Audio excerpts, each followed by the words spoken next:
This one's for the culture. Me and wifey in the room thinking of a master plan, thinking how we can influence the culture from where we stand.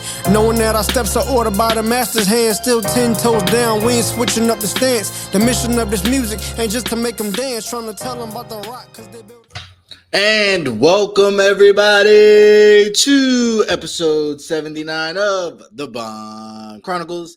I am Mr. Ray Bond, your host, and I'm excited to be here with my co-host. This is Bond Chronicles. And we are excited because we are knocking on the door of 80 shows, podcasts, Chronicles.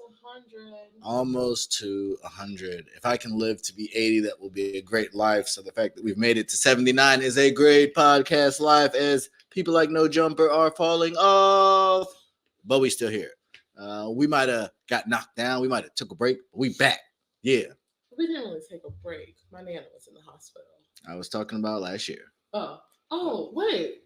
What in the world? I am tripping. So apologies if you didn't hear anything she said, but basically we're just excited to be back and still together and functioning. We have not got divorced in business or in real life. So that's a testament. I hope because not in a week. All right. Yes, correct. Not in a week, but a lot can happen in a week. I think we do know that is the case, but we are here. I am excited. I am ready to go because we have some interesting topics, which hopefully will keep us together at the end, but we will see. I hope that's not making a bunch of sound on the recording. My bad, pod listeners. I'm having a little problem with my boom arm here. What's happening to it? I don't know. It just seems like it's like one really in my face. And it's too late. We've already started recording, so we'll just work with it. Okay. I'm professional. I feel like that's what she might have said. So let's get to it.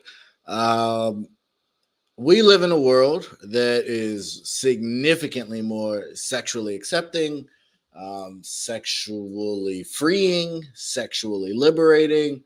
We live in a very sex-based society.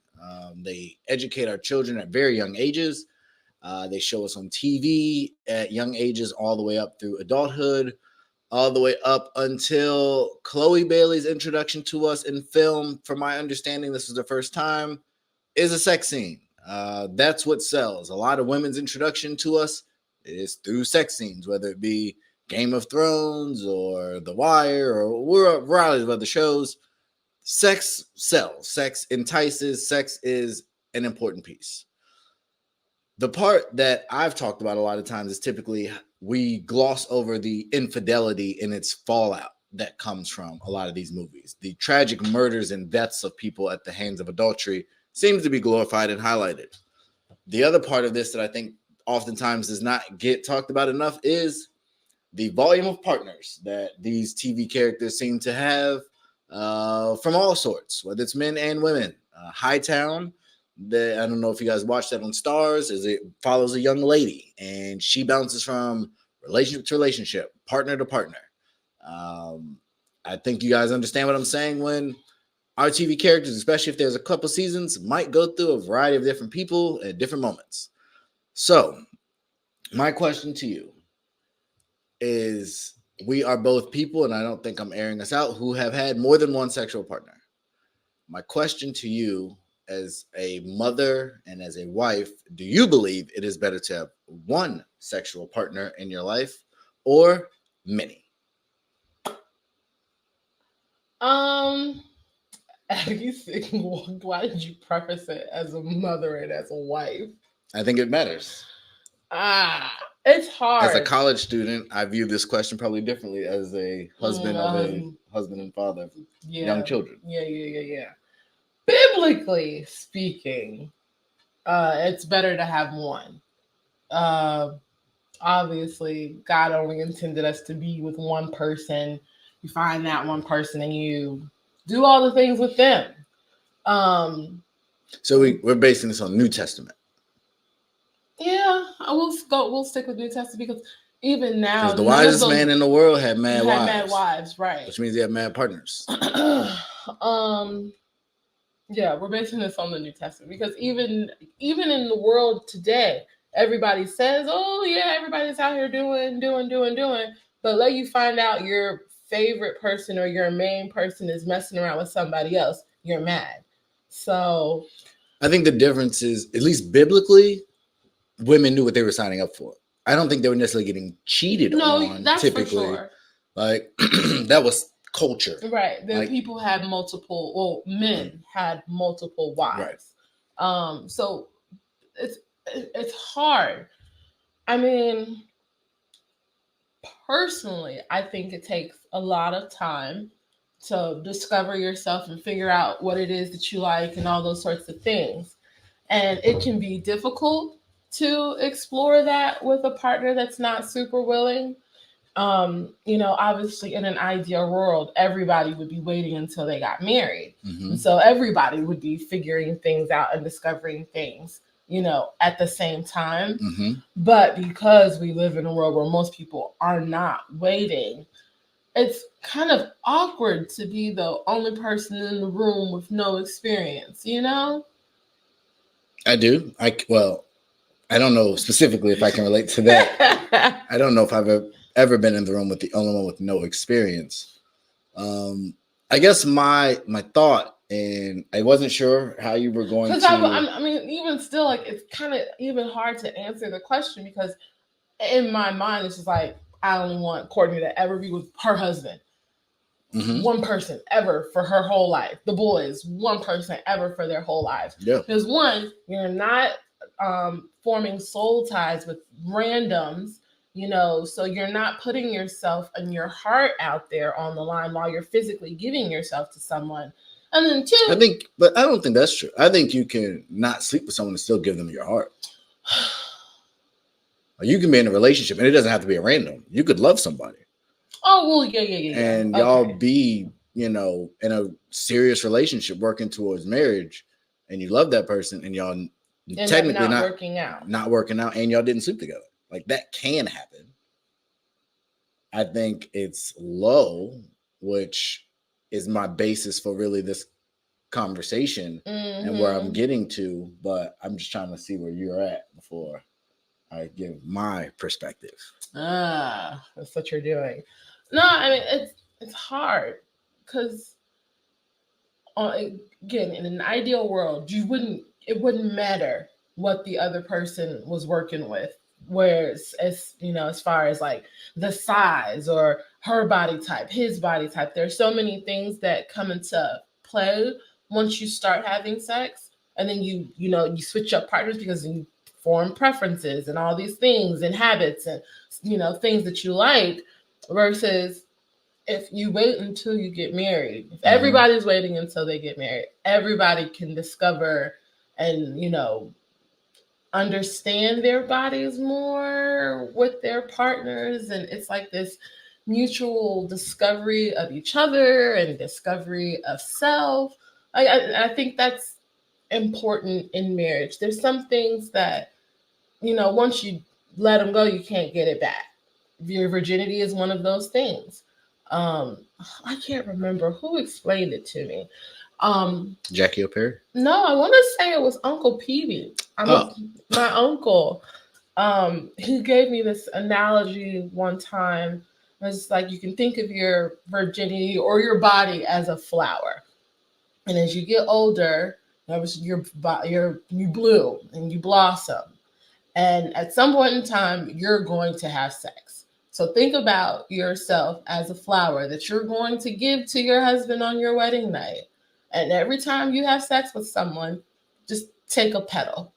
And just take a petal. Take a petal. Every time you have sex. How many petals does the flower have? But that's what I'm saying. Like, some of y'all got some people, numbers. By the time you get married, are you giving your husband a flower or are you giving him a stem? And I was just like, oh, wow. When did he tell you that? I don't think, I was probably... And how much of that did you follow? 19. It was right around before I moved out. Before I moved out and moved in with Nana, is around the time that he told me. I have other questions, but you can ask. Yeah. Well, another time. Sure. So in that scenario, I think then we would be on almost the same side under that premise, under a biblical premise, and under that premise, you shouldn't have multiple partners that aren't your spouse. I think that is fair to say. The spouse part, I think, is difficult. Just biblically speaking, I think it is best. No, I'm not going to say that. I understand tradition. Excuse me. Understand traditionally having one wife, but I also understand having more than one.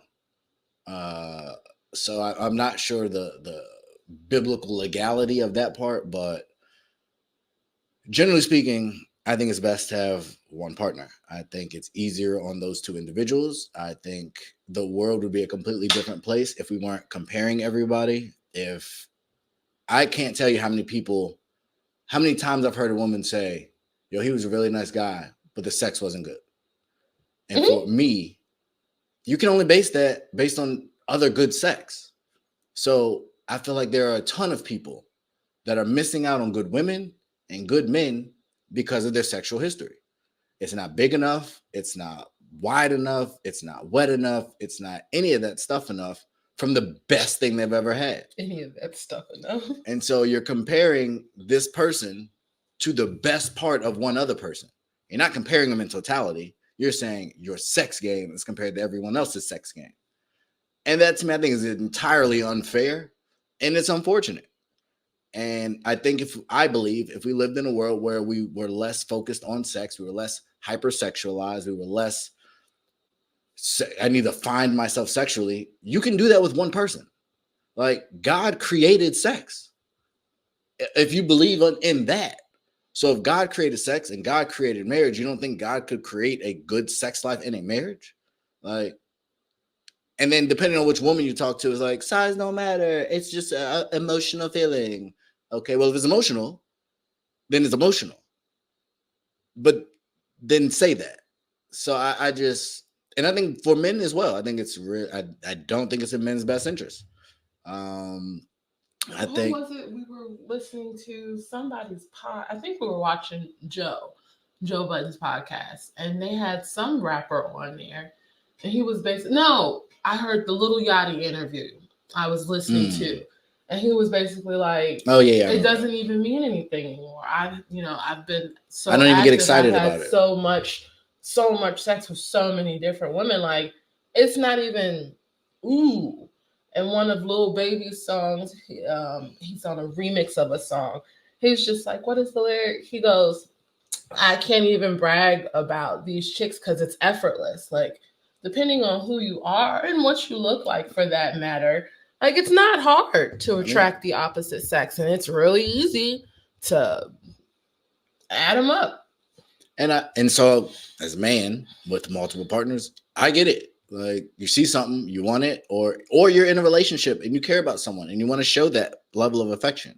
It doesn't always have to be this overtly negative, heinous thing when you're having sex outside of marriage. Like a lot of it can be rooted in good things. It's just maybe an inappropriate action for the status of your relationship. So I'm not here to say, it's so easy to abstain. I ain't saying that. No. But I do think it's best to have one and to learn that person and to grow with that person. And if you want to read or y'all want to watch stuff or go to conventions or whatever else to explore whatever it is sexually, I think that's easier. I also think you should be completely free with whatever it is you're into with your partner.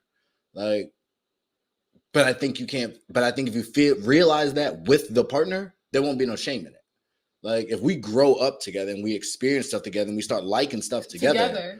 Then I think there's less shame. But if you've got turned out by some guy and now you meet this new guy that's not like that, and now he sees that can be intimidating. And that's not his fault. Like he hasn't experienced that. I don't think that's a shout. You don't know what you're doing.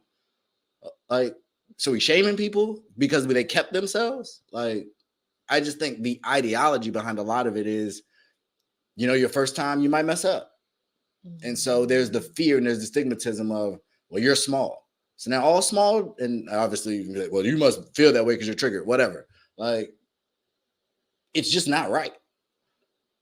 Like, I don't think you should make fun of a woman based on her sexual ability or her inability to perform.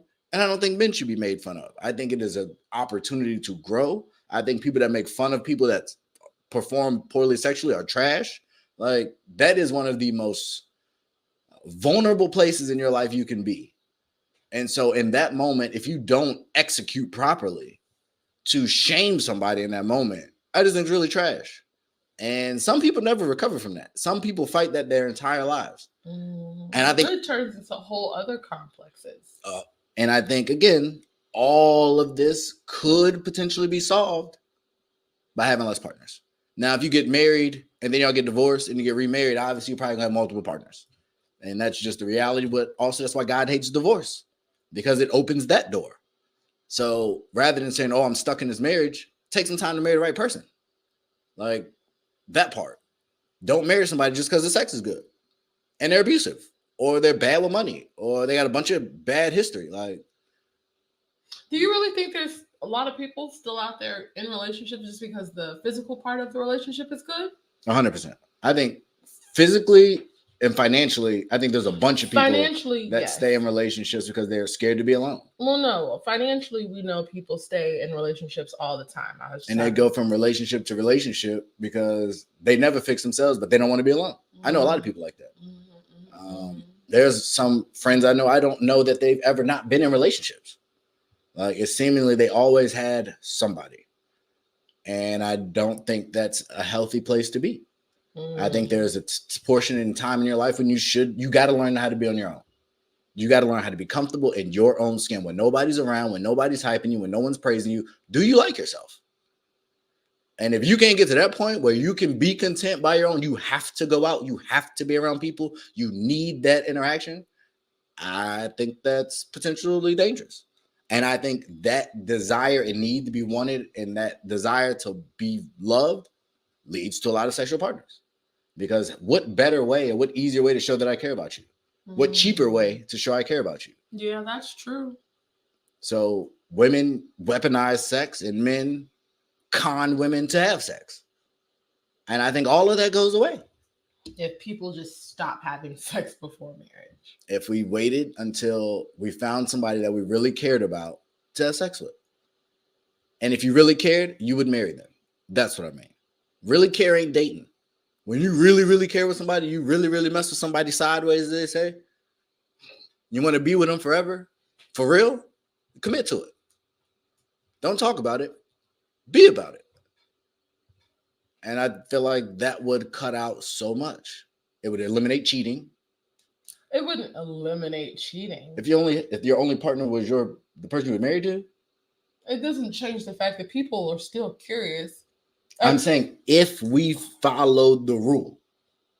How do you cheat? Oh, well, no. Yes, if we followed the rule, no, cheating wouldn't be a thing. But human nature, like, people desire folks. Like, you've got people who have sex addictions. You've got people who really just like to have sex. And once you start and you figure out, oh, I really, really like it, the odds are sometimes. I'm not saying it's realistic. I'm just saying, I think the question was, is it better? And so in this conversation, I believe you just said it would eliminate cheating. And I don't feel like people waiting. If the only person you have sex with is your partner, how does that not eliminate cheating? Because people cheat, people lie, people steal. That's what it is. I understand. You keep going to reality. I'm saying in this scenario, in our scenario, in this where hypothetical, you only can have one sexual partner that you're married is the person you're married to, and that for the sake of our audience, that can be whoever you're married to. If you only have with that partner, how can you cheat?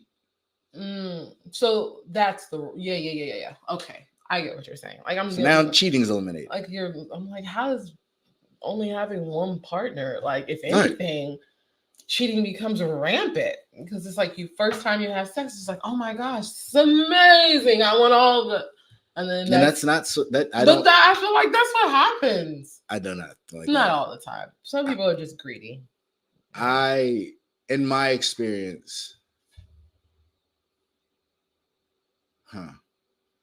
yeah, I've never been with a person. I'm trying to think, and this could be wrong. I've never slept with a person and then been like, oh yeah, I want to sleep with other people. Like if the person I slept with was good, it's like I want to sleep with you more. So if the person you slept with was bad, you didn't want to sleep with them again? That's what it sounds like to me. Potentially. But that, I guess, in reality, that's based on the fact that I'm sleeping with other people. Yeah. But if all I knew was my first time, man, come a long way. But if I had only known that one person, yes, technically I could have missed out on a lot of things, but technically I might have missed out on a lot of things because I didn't stick with that one person. And maybe they grew and evolved into something amazing. Like, I don't know. But just generally speaking, emotionally speaking, physically, financially speaking, I think in every aspect, I think it would be more ideal and better to have one partner. In reality, I don't think that's going to happen. What happens? And I think that's just because of the fallen world we live in. But as far as biblically and his desire and just practically, I think you should have married partners that you sleep with. And outside of that, you shouldn't. Unless you open yourself up to all the other potential issues. Which, speaking of issues, that leads us to our female predators. Rawr. You like to call them cougars. We call them predators. Rawr, rawr, rawr. I don't know. Well, I'm gonna say like that doesn't really fit the tone of the story and stuff. They're vicious. They're cunning. They think that they're, loving and caring for these young boys, but they're really nasty women. And not all of a sudden, it's been going on for years. Even when we were in school, I know even in our school, like some teachers was teaching. But I guess the question that I have for you, and I'll pose it this way and we can go from there, is do you believe that the sexual exploitation of our culture and then a lot of times children, do you believe that plays a role at all? Or why do you believe so many women struggle in the educational environment with young men? So you didn't really introduce why we were like, because it's bigger than this one person. It's much bigger. If you want to highlight this one issue, we can. But there was a bunch that have come out. Right, recently. We don't necessarily have to highlight the one story, but the way that you kind of like rolled it in, like it just wasn't doing something for me. I don't know. It threw me off. Basically, it was like the rawr and that stuff that kind of threw me off because it was just, I don't feel like it fit. They're cougars, they're predators, rawr. Right? But a cougar, like the predator, is a woman who just dates younger men. A predator, which is what a lot of these women are women who are, taking advantage and molesting and having sexual relationships with children. Like, I don't know if you want to necessarily group them together. I'm not a cougar, so I don't really care. But to the cougars, I apologize if that was offensive to you. But yeah, I guess technically, if my mom started dating like a 30-year-old, she'd be a cougar. And I would look at her away. I'll let her know. I mean, she watches this show. And Tanya, I would love to have that conversation. That would be something. But so yeah, there's a difference between a cougar and that's fair. All right. Yeah. But we're talking specifically about predators, about specifically female teacher predators. Yeah, female teacher predators. Just so we have a clear context, we're not leaving out any other creeps, or you feel like we're manipulating just women. No, we're specifically speaking about women, teacher, predator, creeps. What he said. I don't know if y'all have noticed over the last maybe 6 months, 6 or 8 months, there have been so many stories that have come out lately about female teachers sleeping and, sexually abusing their male students. And we frequently hear stories about, male teachers, and we hear, all the warnings about having, interactions like that from teachers with female students But I feel like frequently we don't really hear about it. We don't really talk about female-male relationships in that manner when it's the female being the abuser. It goes unreported. I think the statistic was like 50% of the time that male child abuse goes, sexual child abuse goes unreported or undetected. And so then you have these young boys who are being abused sexually, and they grow up to be young men who think that all sorts of the wrong things about sexual relationships with women. And then everybody turns into R. Kelly. Like, because like that's what R. Kelly was abused as a child by one of his teachers. And what did he do? He continued on that tradition and abusing women. And a lot of times when men grow up to be sexual predators, from what I've read, a lot of times it's because they were molested as children. So I'm going to say something that's really unpopular. And I don't want to get us canceled. Oh, man. This is not on Patreon, so I apologize. Should you say it? I don't know. We can edit it if you don't like it. That's the power we have.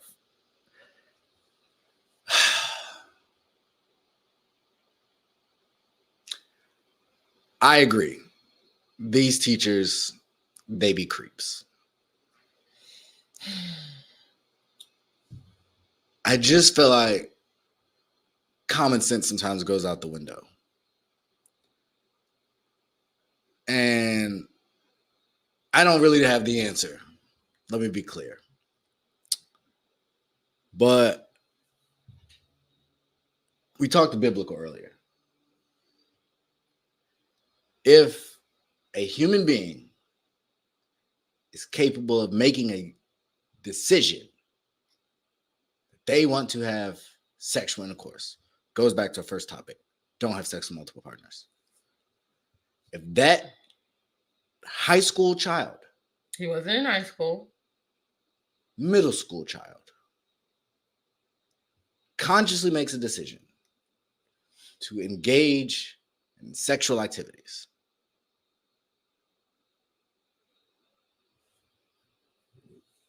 where does the age come from? Maturity. But you know that you're having sex.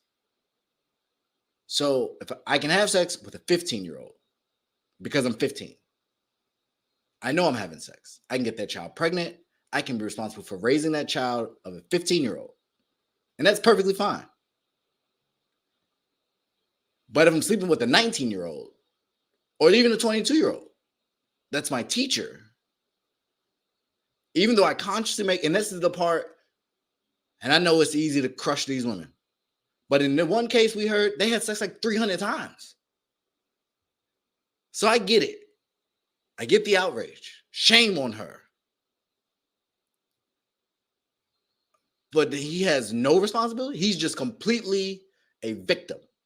He was completely unaware. He was completely taken advantage of. And in a lot of these cases, and I think it goes both ways, we're highlighting the women, but even in the cases with the men, a lot of the times them little girls is dating older men already. But why? I would have enticing. There's a reason why. But that's not the teacher's fault. If society is also advocating that, it is the teacher's fault. You know better. So do they. No, you don't. As a child, you don't learn and understand what you're doing with your body for real, until you're at least a teenager or a minimum in your 20s. And then even still, you have so many people who are running around having sex and doing all these physical things with all these people, not realizing the damage that they're really doing to themselves. So no, you're right. Do children consciously make the wrong decisions sometimes? Yes, 1000%. We're still trying to get Courtney to do her chores regularly all the time. She knows she's supposed to do her chores, but does she consciously make the decision to do her chores the way that she's supposed to do them every time she's supposed to do them?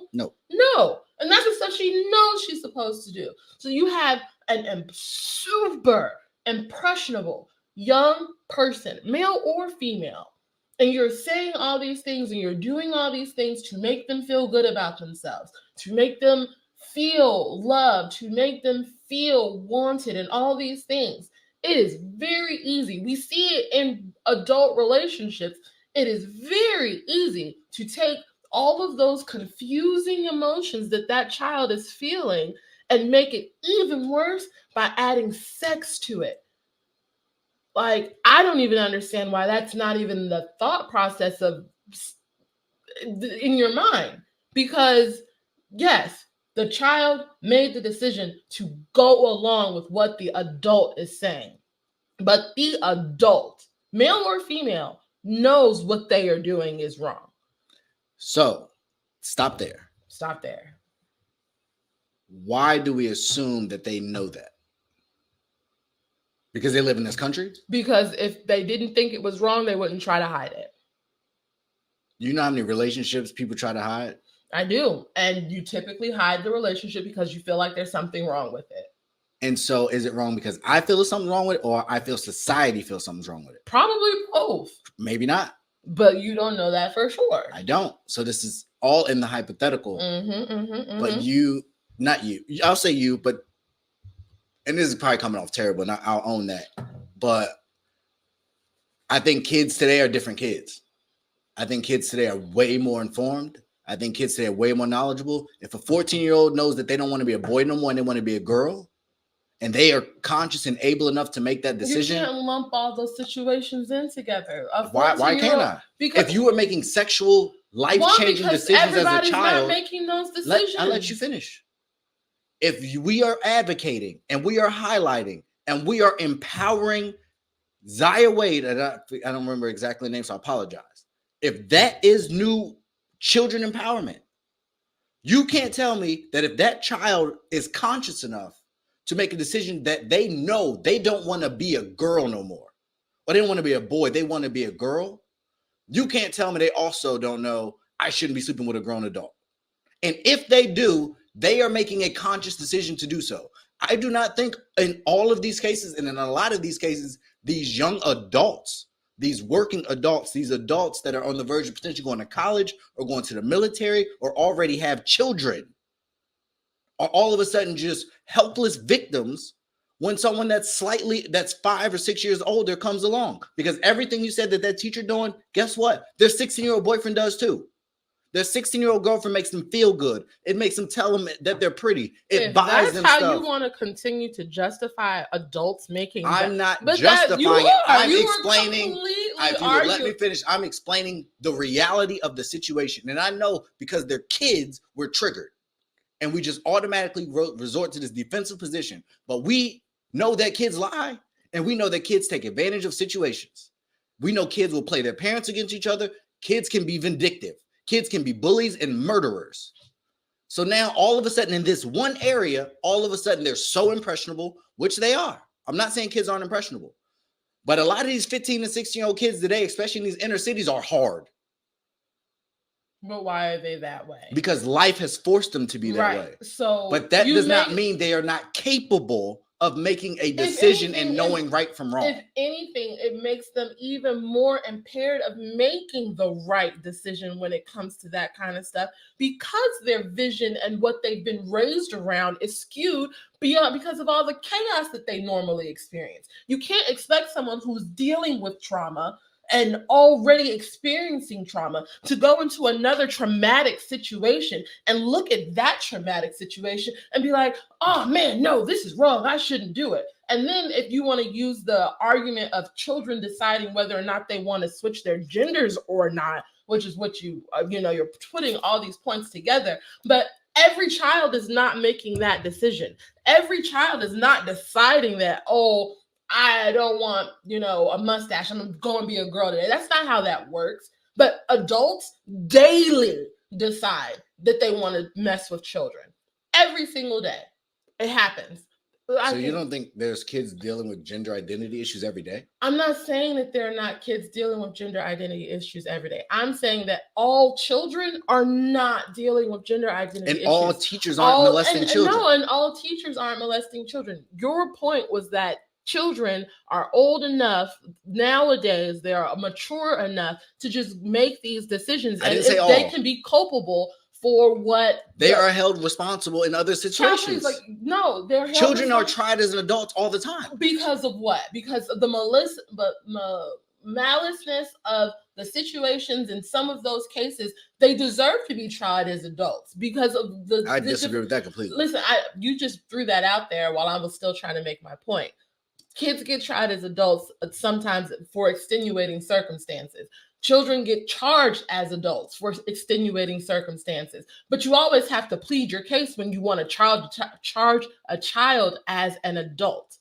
If you want a child to have culpability in a molestation case or situation, where do you decide that it's if it their is an fault? ongoing relationship, I'm not about to feel sorry for you.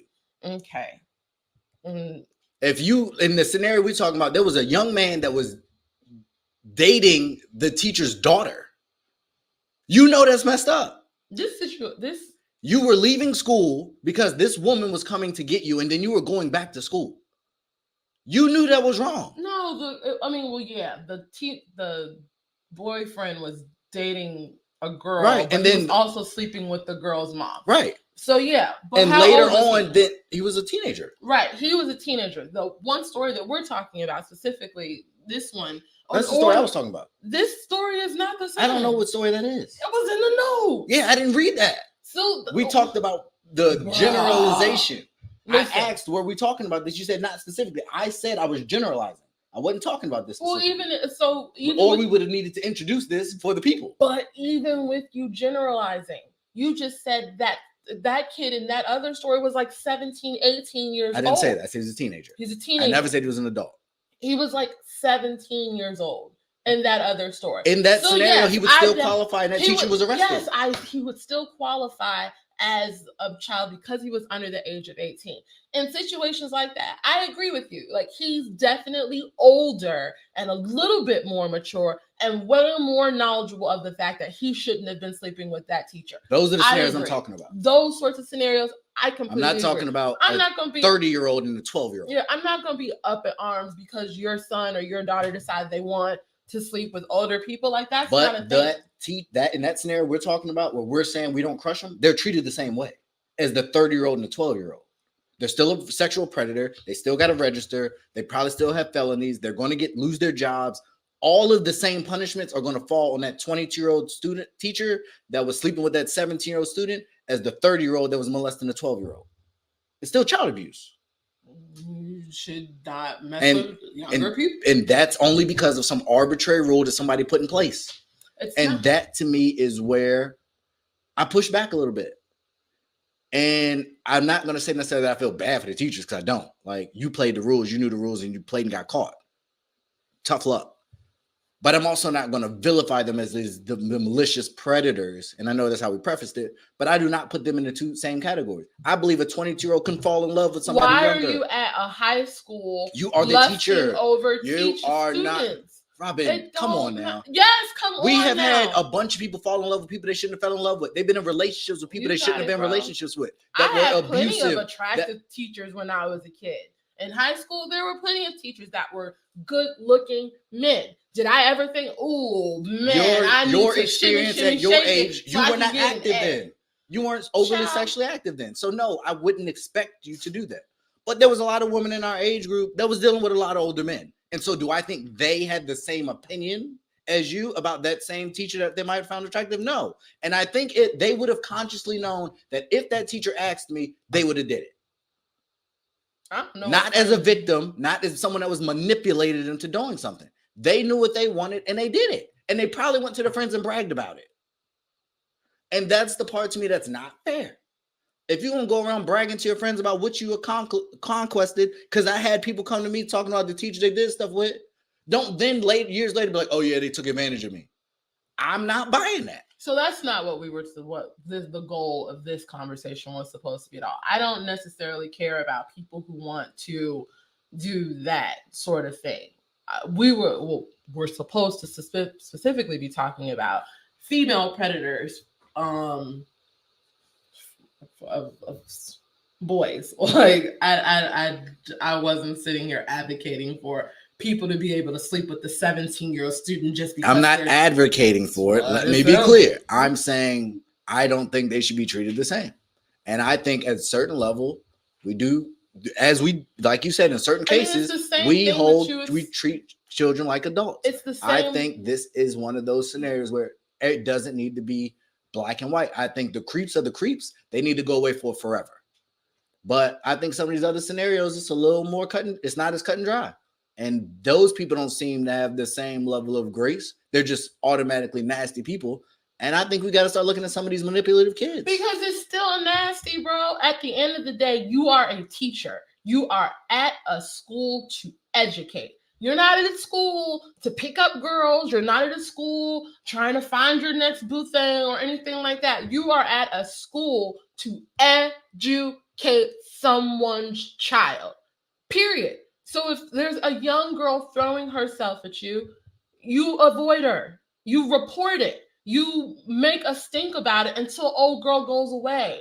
If there is a young man who is invading your personal space and making nasty little, what is it? What's the word? Innuendos. Sure, innuendos or anything.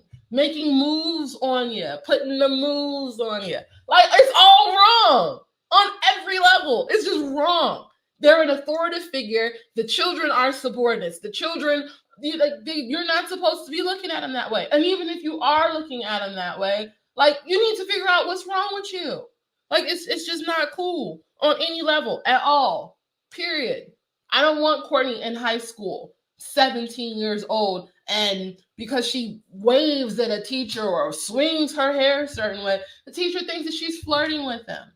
Because a lot of times that happens too. And they be flirting. Fine. Let them flirt. You are an adult. You know better. At the end of the day, that's what it really boils down to. Am I going to use my knowledge of this sort of situation and understand that this little kid is making the wrong decision? I, being a good person of good moral fiber and value, I'm going to look at this child, pat him on the head, and send him away and go mess with the grown man. Like, I don't understand it. I get it. Young people are attractive. But I don't know. I can't rock with it. Okay. What else you got for me? I think that's it. Yeah, I was gonna say we can wrap this up. So you said, and I don't want to get into the semantics of it, and this is where y'all lose me. Okay. Because I got Larsa Pippen out here, I got Cher out here, I got Madonna out here. Who's Madonna dating? Who hasn't? She was just with her friend, her child's friend or some. She's just nasty. But they all get passes. Dating, Cher's like 80, dating like a 30-year-old, and that's fine. And that's where y'all lose me, because it's a bunch of, we just talked about cougars, and being a cougar is cool. You can be 40. But so is being you an can. old Let me finish. Who dates young women? Are you women? going to finish? Yeah, but the hypocrisy that you're spewing sounds I'm not, sad. Because first off, my stance was I'm not tripping off of it like y'all tripping off of it. Uh-huh. Y'all the hypocrites. Y'all the ones that have an issue with the 22-year-old and the 16-year-old, but not the 50-year-old preying on the 22-year-old, because those two are more aligned. How is she preying on the 22-year-old? You think at 22 that person is mature enough to deal with somebody at 50? If we're talking, if the issue is it's nasty because of maturity and you're preying and it's predatory, you don't think at 50 this argument with you? Go ahead, continue.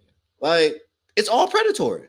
It's all predatory. That is predatory to me. So when you are a well-established man or woman and you are going to find a college-aged person, yes, I think that's as predatory as anything else.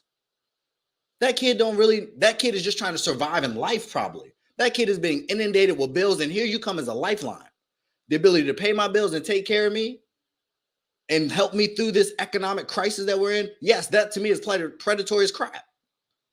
That's predatory, but a teacher sitting in the classroom looking at their students is not predatory. And my issue was when you are engaged in a relationship If that 16-year-old engages in a long relationship, no, it is no longer, you are no longer a victim. You are a participant. You knew it was wrong and you did it anyway. I don't think any 16-year-old, I hope we're not raising 16-year-old kids to think it's okay or not it's okay, that don't know it's wrong to sleep with somebody who's an adult. If you don't know, you're just oblivious, you failed at raising that kid. Now, if that kid's presented with that opportunity and that kid embraces it, that also to me is home training in some aspect. And all I'm saying is everybody should be culpable. If you were in a long-term relationship with your teacher for years, I'm not about to feel real sorry for you. I'm not. Now, if you find yourself in a situation one time and then after that you feel really creepy and you report them, I 100% support that. You didn't know better. You tried something out, you thought it was cool, and then you realized this was wrong. I'm good with that. Report that person. But if y'all continue to engage after that, you're going to lose a lot of my sympathy. In every scenario. If you, and same thing I say with people that get cheated on. If you get cheated on and you keep going back, I'm not going to keep feeling sorry for you. If you're in an abusive relationship and you keep going back, I'm not going to feel sorry for you. If you are a child. You really just want to get canceled, huh? I just think we live in this crazy world where we just do stuff that don't make sense. People do stuff that don't make sense when they're going through traumatic experiences. That's not my fault. Right. You don't get a bailout because you're making bad decisions. You don't have to necessarily show empathy for people who are going through traumatic situations, but that doesn't mean you just get to negate the fact that they're going through a traumatic experience. Somebody who's being abused, a lot of times those people are so attached to the abuser, they don't even know heads or tails, so to run away. And when they do and that is not my responsibility. It's not your responsibility, but to word it like that and just to say it like that, like it's just kind of messed up. Like, real talk, it's messed up. If I give you advice and you ignore it. Right, you can give someone advice, but until you have actually been in a situation where you have been abused and you have to figure out how you can be stronger than the situation and remove yourself from it, then no, you don't get it. And I think that a lot of times in our conversations and in our disagreements,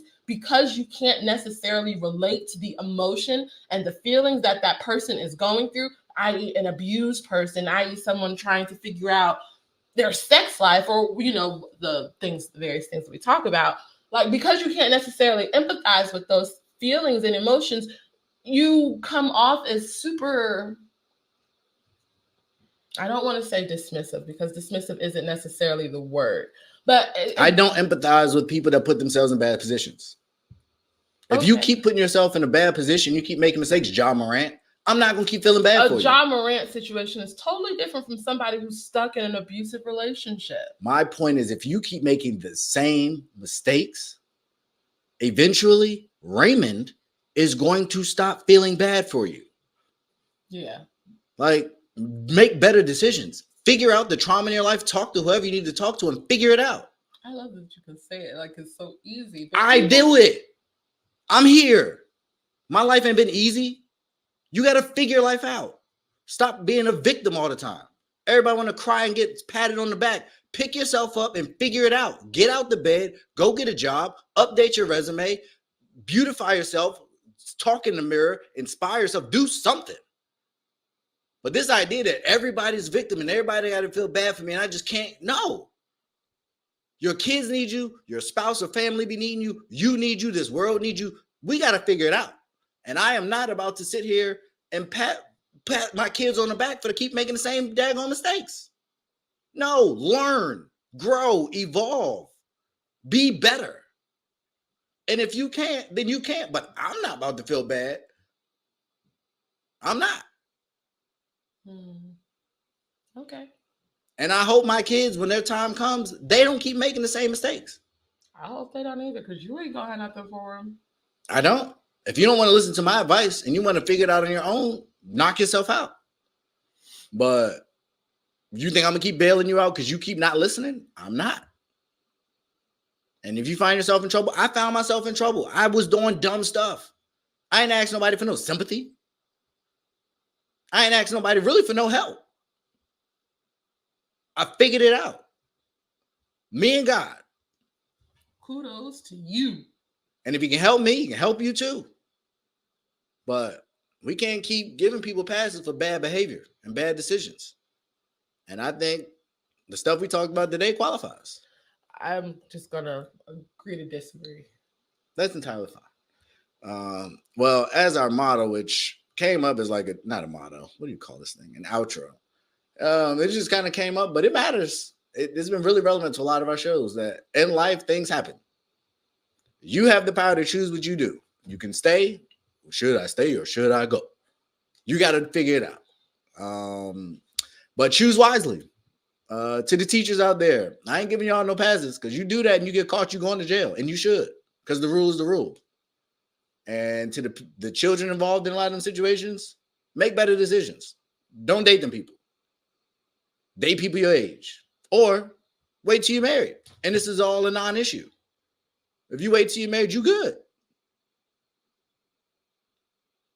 So, in conclusion, appreciate y'all. Please leave comments. Love to hear your thoughts. We'll be clipping some of these up, see how that turns out. You don't mess around and people are going to cancel us because your opinion sucks. Hey, it's probably, shoot, we might pull around and have our joints go up. And those are the people that I don't. That are practical, that think outside the box. Well, you can be friends with them. You got it, bro. Hey, and we just found a new follower that didn't know existed from middle school. Oh, yeah. And you should have asked her name. Well, I clocked off of work and I was trying to hurry up and go. So, and she said it as she was gone. I know she was walking in. And so I really forget. Sorry. So, hey, shout out. Nice to see you. You said you knew her too. You ain't asked her name. I recognized her face. Me too. But there's a girl showing up, and my girl here. What else? How am I supposed to act? Hey! Oh my God, girl! So good to see you. It's been so long. Oh, I know you. What's your name? Where you been? Well, one, that's not how you act, so it wouldn't even gone like that. So just be cool. Hey, girl. No, because remember. Oh, you a fan? Hey, come back, girl. What's your name? Ew. Like what? Like I'm supposed to interact with the female fan? Yeah. Okay. Y'all heard now, you are a married man. Okay, y'all heard. And so you choose. So if I'm out in the streets, choose. If I'm out in the streets and y'all see me talking to a girl, don't be taking no pictures trying to snitch. Don't be snitching. Don't be snitching because I am simply engaging our fans. Maybe we're gonna have a new Patreon tier where you get to hang out with me for a day or something. I don't know. Y'all don't want to do that. Y'all don't even want to do that. I'm a blast. What? All right, so we're done here. I don't know what just happened. It be your own people. I cannot tell y'all. We're going to talk about this one time, probably maybe on Patreon. How many times a man tries to flex and a woman steps on his flame? Oh, because that's what y'all, a lot of times, y'all don't want to act like your man be flexing and then you be trying to put the fire out. It's your man. You go ahead, flex. No, it's cool. It's done here. Go ahead, flex. But ladies, that's free advice. When your man's bragging, it's okay to embrace the brag. It's not a shot at you. You are a representation of him. So when he's great, it's great for you too. You don't got to shoot him down. You can help build up his head. It's okay. That was free for whoever needed it. Free game. Yeah. We're back, excited. Next episode will be episode 80. Ow! Fun time. I actually know how we're gonna record that. I'm out of town. We gotta figure something out. Yeah, she's always out of town, always on the go. We'll figure it out. She be moving. I can't wait to see that. You don't get W-2s. What do you get? No, I'm self-employed. I don't get nothing. What you mean you don't get nothing? Don't you get like a 1099? That's you're a contract employee. But you ain't that. So you just tell them how much you made. Yeah, there's. I never thought about business owners don't get a W. You get a W. You don't get a W-2? I mean, like the various payment platforms that I process payments through. They create a they end of year thing. There's a word for it. It might be a 1099 actually. I don't think I've ever really paid attention to what it's called. We've only been doing business taxes for a year, so IRS stopped listening. Actually, that probably means we're paying too much in taxes. We probably are. Real talk. Hey, if y'all know an accountant or a lawyer, we've been trying to find them. We need an accountant. We need a lawyer. We do. We need That's it for now. I ain't trying to pay too many more, y'all. The rest of the stuff we can do. An electrician. We do need. We that really too. need an definitely electrician. So yeah, if y'all got stuff, send it to us. Businesses. Actually, do send it to us, but we might need to work out like a sponsorship thing. Actually, we ain't just about to shout y'all out for free unless y'all giving us a deal. But that's business for another day. We rambling. Thank you for the time, everybody. It's been a pleasure. Y'all enjoy the rest of your Monday, and we will see y'all again on Thursday if you're on Patreon. Next Monday if you are a regular. But we love you. But we do love you, and probably have some dope content coming. I will be here with the children, so I have some things. I'll be in New Orleans that I might have Patreon show some of our kids, and then we also have New Orleans, so we'll get some New Orleans content. I went to. I didn't even talk about it. The Black Boy Art Show I went to. Yeah, you went to the Black Boy Art Show? We way too late at this point. So we might have to do something else because that was really, really good experience. Yeah. They have some others that I want to highlight that will be coming to some of your cities. So that was really, really good. And dang, we didn't even talk about it. Daggone child molesters and predators and Larsa Pippen. But yeah, God bless y'all. Take care. We are out.